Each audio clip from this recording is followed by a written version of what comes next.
Oh, the joys of winter in Britain.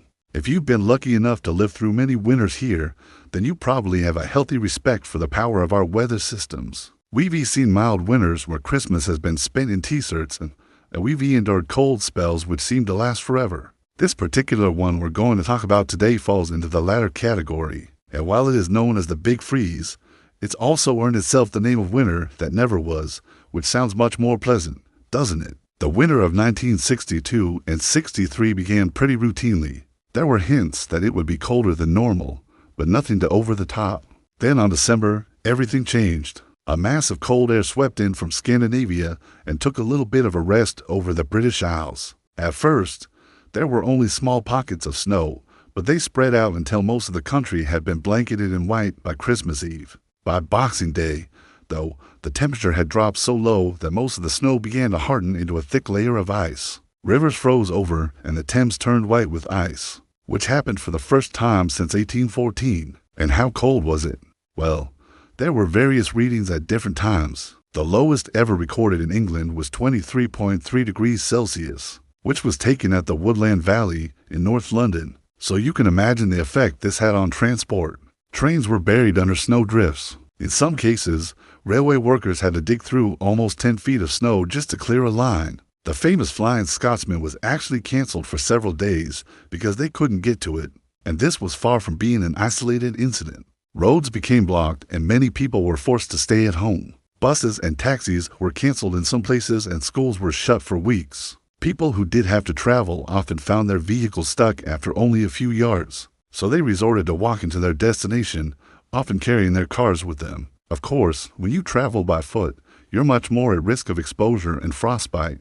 So people had to wrap up well if they were going to venture outside. And what about work? Well, some workplaces closed down completely. Farmers struggled with frozen land and farmers' markets could not function. Milk deliveries stopped altogether as farms couldn't get to the cows. There were no newspapers and shops struggled to get food and other essentials onto their shelves. When they did manage to open, customers often struggled to get there. And in the end, many shopkeepers simply gave up trying. The whole country ground to a halt. But it wasn't all bad. One thing that people did find was fun in the snow. Families spent days making snowmen as tall as houses. Children sledged whenever they could, and people took great joy in seeing others slip and slide on the ice. There were plenty of injuries, though, as people fell and broke bones. Many homes had to resort to using open fires for heating, something which isn't very common in Britain nowadays, but was a regular occurrence back in the 60s. People made sure to leave their heating on overnight so that the pipes wouldn't freeze, but it wasn't always successful. Some burst and some people were left without heating or water for days. People who lived in flats were particularly vulnerable, as were the elderly and those living alone. Food and hot drinks were rationed, and some charities struggled to get supplies to those who needed them most. However, the government set up a special emergency fuel and food service, which was run by volunteers. Citizens banded together and women-s groups organized meals for those who didn't have access to cooking facilities, and the Women-s Royal Voluntary Service cooked and delivered nearly 1 million meals.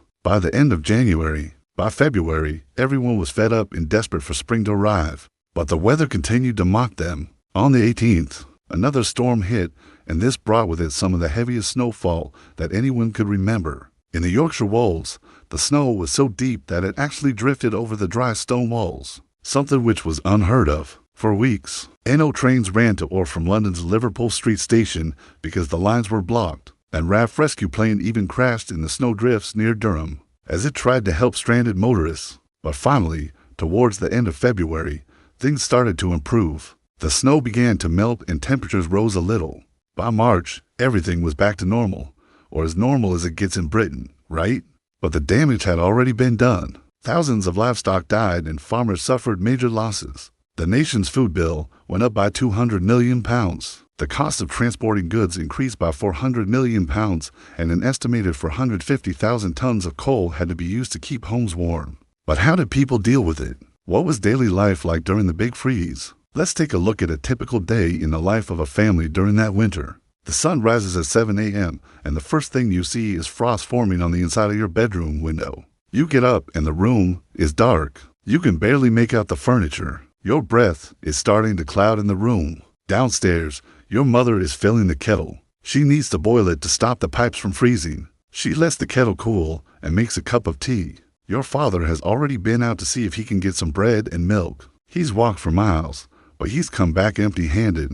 He tells you that there are drifts of snow so high that you can't even see the road. You go to school, but most of your friends aren't there. Their parents had decided it's simply too dangerous for them to travel. The teacher tells you that you can go home now as the school will be shut for the foreseeable future. Out on the street, you see children making snowmen and having snowball fights. It looks like fun, but your mother is waiting for you at home, and she has told you to come straight back after school. Inside, you take off your heavy coat and boots. Your mother asks you if you want some cocoa. You say yes, and you sit down next to her by the coal fire. She strokes your hair and tells you not to worry. Soon it will be summertime again. You believe her, but at night you sneak downstairs and watch her turn the heating off and bolt the windows shut. Your father says nothing, but you know he's worried. He walks out into the snow and disappears into the white wilderness. You hear him shout for joy as he joins the children for a game of snowball target practice. That night you sleep with the light on and the television blaring to stop the house from getting the cold.